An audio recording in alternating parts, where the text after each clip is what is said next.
Hello everyone, मैं बबलू सिंह आप लोगों का टेक्निकल क्लास के इस ऑनलाइन प्लेटफॉर्म पर बहुत बहुत स्वागत करता हूं। पिछले थर्ड सेमेस्टर में जितने भी बच्चे फोर्थ सेमेस्टर में जा रहे हैं उसके लिए टेक्निकल क्लास 20 फरवरी से फोर्थ सेमेस्टर स्टार्ट करने जा रही है।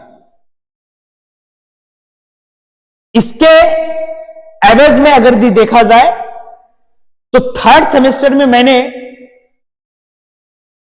इलेक्ट्रिकल ब्रांच के पेपर में मशीन को पढ़ाया था, जो कि जिसका फीडबैक बहुत अच्छे थे और बहुत अच्छे आगे भी हैं, जिससे बच्चे लोग जेई तक के क्वेश्चन को सॉल्व कर रहे थे।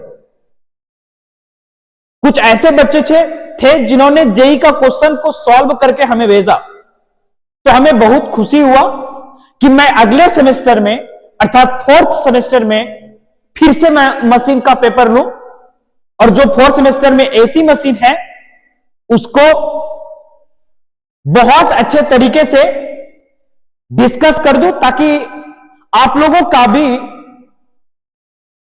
जेई लेवल तक का क्वेश्चन सॉल्व हो जाए। जेई तो छोड़िए, आपके एई लेवल का क्वेश्चन तक सॉल्व हो जाते हैं इससे। तो सभी को ये एसी मशीन फोर्थ सेमेस्टर में पढ़ना है। इलेक्ट्रिकल वाले ब्रांच पेपर को, इलेक्ट्रिकल वाले बच्चों को, मेरे प्यारे बच्चों, इसमें एसी मशीन है जिसको कि induction, synchronous and special electrical machine के नाम से जाना गया है, लिखा गया है। चूंकि इसे पढ़ना है इंडक्शन टाइप का, सिंक्रोनस टाइप का, और साथ ही साथ स्पेशल कुछ मशीन आएंगे जिसे हमें पढ़नी है। तो आज हम लोग इसी के बारे में, इसके सिलेबस के बारे में देखेंगे कि आखिर क्या क्या चीजें हमें पढ़नी है और कितना सिक्योर पढ़ना है, ताकि आगे चल करके हमें कहीं कोई किंतु परंतु ना हो। मेरे प्यारे बच्चों, इसमें आपका फर्स्ट यूनिट है और फर्स्ट यूनिट आप देख रहे हैं तो इसमें आपको 3 फेज इंडक्शन मोटर दिखा। 3 फेज इंडक्शन मोटर में इसके working principle, production of rotating magnetic field इसी के अंडर में पढ़नी है इंडक्शन मोटर का, और सिंक्रोनस स्पीड क्या होता है 3 फेज इंडक्शन मोटर का, इसके बारे में पढ़नी है। रोटर स्पीड एंड स्लिप, फिर उसके बाद constructional details of 3 phase induction motor, कि 3 फेज इंडक्शन मोटर का कंस्ट्रक्शनल डिटेल्स कैसा है, उसका कंस्ट्रक्शन कैसा है, इसके बारे में हमें जानकारी लेनी है। जिसमें कि 2 तरह के हम लोगों को कंस्ट्रक्शन आएंगे, squirrel cage induction motor and slip ring induction motor. अगला रोटर क्वांटिटीज, जिसमें कि हमको फ्रीक्वेंसी के बारे में पढ़ना है, इंड्यूस्ड ईएमएफ के बारे में पढ़ना है, क्योंकि इंडक्शन है तो इंड्यूस होना तय है। पावर फैक्टर एट स्टार्टिंग में पावर फैक्टर मशीन का कितना होता है, एसी मशीन का, उसको रनिंग कंडीशन में कितना होता है उसको भी देखना है, स्टार्टिंग और रनिंग दोनों में। Characteristics of torque versus slip, torque versus slip में क्या कैरेक्टरिस्टिक्स होता है एसी मशीन का, उसको हम लोगों को पढ़ना है। टॉर्क्स पढ़नी है और इसमें बहुत सारे टॉर्क्स आएंगे आपका, स्टार्टिंग टॉर्क्स हो गया, full load and maximum with relation among them, और इस सभी में एक दूसरे से रिलेशन भी निकालने हैं। Induction motor as a generalised transformer with phasor diagram, induction motor एक प्रकार का ट्रांसफॉर्मर का ही जनरलाइज्ड फॉर्म होता है, इसका फेजर डायग्राम हम लोगों को देखनी है। 4 क्वाड्रेंट ऑपरेशन, चारों क्वाड्रेंट में ऑपरेशन देखना है इसका। पावर फ्लो डायग्राम, स्टार्टर, फिर उसके बाद इसके पावर फ्लो डायग्राम मतलब मोटर का पावर फ्लो डायग्राम देखना है।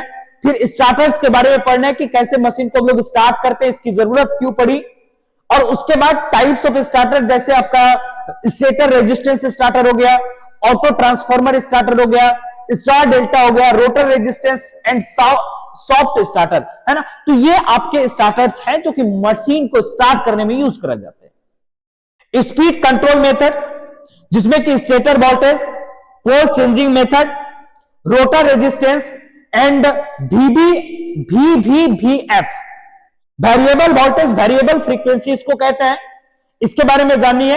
Motor selection for the difference application, अलग अलग एप्लीकेशन के लिए कौन कौन से मोटर हम लोग इस्तेमाल करेंगे उसके बारे में जानिए।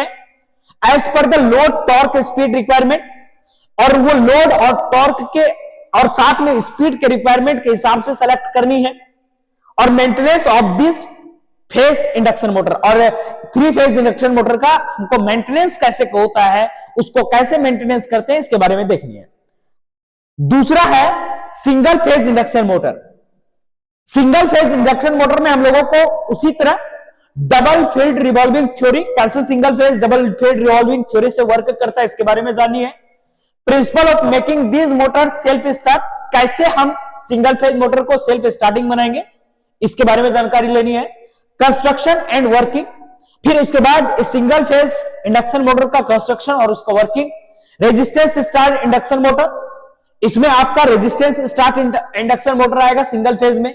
Capacitor start induction run, capacitor start capacitor run, shaded pole, repulsion type, series motor, universal motor, hysteresis motor, मतलब पूरा का पूरा सिंगल फेज मोटर हमें इसमें पढ़नी है। फिर torque speed characteristics of all above Motors, जितने भी मोटर्स है इसके टॉर्क स्पीड कैरेक्टरिस्टिक्स को पढ़नी है। Motor selection for different application as per the load torque, same वही चीज जैसा कि मैंने 3 फेज में बोला था, सेम वही चीज आपको यहां पर भी देखने को मिलेगा। लोड टॉर्क स्पीड के रिक्वायरमेंट्स में कैसे हम लोग सिलेक्ट करेंगे किसी भी मोटर को, उसके बारे में देखनी है। फिर उसके बाद हम लोगों को maintenance of single phase motor, और सिंगल फेज मोटर का कैसे मेंटेनेंस करते हैं इसके बारे में भी हमें जानकारी लेनी है। यूनिट 2 खत्म होने के बाद हम लोग आएंगे यूनिट 3 में। यूनिट 3 में आप लोग देखेंगे कि प्रिंसिपल ऑफ वर्किंग, इसमें अल्टरनेटर्स के बारे में पढ़नी है क्योंकि 3 फेज अल्टरनेटर है। इसमें principle working, moving and stationary armature, इसमें मूविंग और स्टेशनरी आर्मेचर के बारे में जानना है। अभी हम लोगों ने रोटेटिंग आर्मेचर के बारे में ही पढ़ा था, लेकिन यहां पर स्टेशनरी आर्मेचर के बारे में भी जानकारी लेनी है। कंस्ट्रक्शनल डिटेल्स, ये 3 फेज का कैसा कंस्ट्रक्शन रहता है उसके बारे में जानकारी लेनी है। पार्ट्स, देयर फंक्शन, और पार्ट्स उसके function, rotor construction, winding single and double layer, कैसे हम लोग सिंगल लेयर वाइंडिंग्स करते हैं, डबल लेयर वाइंडिंग्स करते हैं, इसके बारे में जानकारी लेनी है। EMF equation of alternator with numerical by the considering short pitch factor and the distribution factor. आपको न्यूमेरिकल भी इसके EMF इक्वेशन से आएंगे, जिसमें कि शॉर्ट पिच और डिस्ट्रीब्यूशन फैक्टर के तर्ज पर देखा जाएगा, उसी के तर्ज पर हमको न्यूमेरिकल भी सॉल्व करनी है।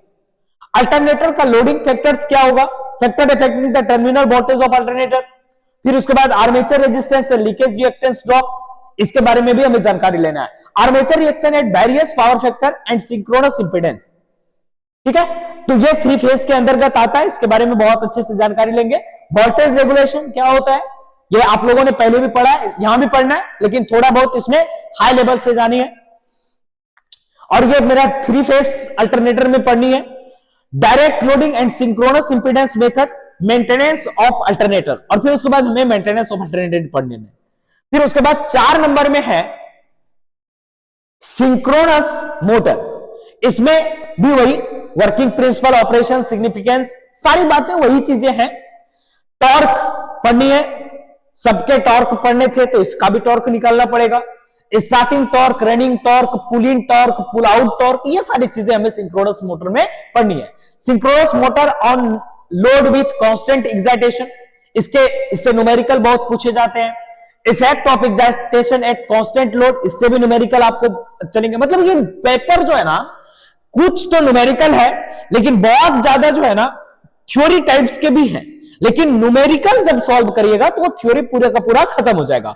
और आप लोग जानते हैं कि मैं थ्योरी को बहुत ही कम समय में खत्म करके उसके एवरेज में न्यूमेरिकल को ज्यादा सॉल्व करते हैं, है ना। ये जो पिछले सेमेस्टर में पढ़े होंगे उसको पता होगा, और जिसको नहीं पता है वो इस सेमेस्टर में आकर के खुद पता कर लेंगे, है ना। चलिए, फिर उसके बाद हम लोगों को भी कर्व्स एंड इन्वर्टेड भी कर्व्स दोनों पढ़ना है। फिर हंटिंग एंड फेस स्विंगिंग, इसके बारे में पढ़ना है कि फेस स्विंगिंग कैसे होता है, हंटिंग कैसे करते हैं होता है। मशीन के ऊपर में। इसके बारे में methods of starting of synchronous motor, start करने के लिए मोटर को। फिर उसके बाद losses in synchronous motor and efficiency. इसमें न्यूमेरिकल नहीं भी है लेकिन फिर भी पूछे जाते हैं, न्यूमेरिकल हम बताएंगे जरूर, ठीक है। फिर एप्लीकेशन एरियाज, इसका किस किस एरिया में हम लोग एप्लीकेशन करते हैं, इसका इस्तेमाल करते हैं। फिर fractional horse power, FHP Motors इसको कहते हैं हम लोग। तो इसमें हम लोग construction of synchronous reluctance motor, मतलब जो भी बचा सा मोटर बचेगा थर्ड को और अभी तक पढ़ने के बाद, तो वो लास्ट में हम लोग पढ़ेंगे synchronous reluctance motor, switch reluctance motor, brushless, यहां भी देख रहे हो BLDC के बारे में पढ़ना है, और परमानेंट मैग्नेट सिंक्रोनस मोटर पढ़नी है, स्टेपर मोटर पढ़ना है, AC and DC servo Motors पढ़नी है, और फिर उसके बाद torque speed characteristics of above Motors and its application, और ऊपर जितने भी मोटर्स है इसकी एप्लीकेशन पढ़नी है। मेरे प्यारे बच्चों, आप लोगों को बस करना क्या है कि ये जो वीडियो आप लोगों के पास पहुंचेगा इसको ज्यादा से ज्यादा अपने दोस्त में शेयर कर देना है, क्योंकि 20 तारीख से इलेक्ट्रिकल इंजीनियरिंग के सारे पेपर को कवर करने वाले हैं। आई बात समझ में? तो मेरे प्यारे बच्चों, आप लोग क्या करेंगे कि इस वीडियो को अपने दोस्त के साथ शेयर करेंगे, जिसका कि फी जो है नॉमिनल रखा गया है। आप लोगों का फी टेक्निकल क्लास के एप्लीकेशन पर मिल जाएगा कितना फी है, और जिसको भी जो जैसी जरूरत हो आप वहां के नंबर पर कॉल करके अपना फी को बढ़ा सकते हैं, देना चाहते हैं टेक्निकल में दे सकते हैं क्या, और नहीं देना चाहते तो भाई आप ग्रुप में आने के बाद कम भी करवा सकते हैं, कोई दिक्कत नहीं है, ठीक है। तो थैंक यू, मिलते हैं नेक्स्ट वीडियोज में।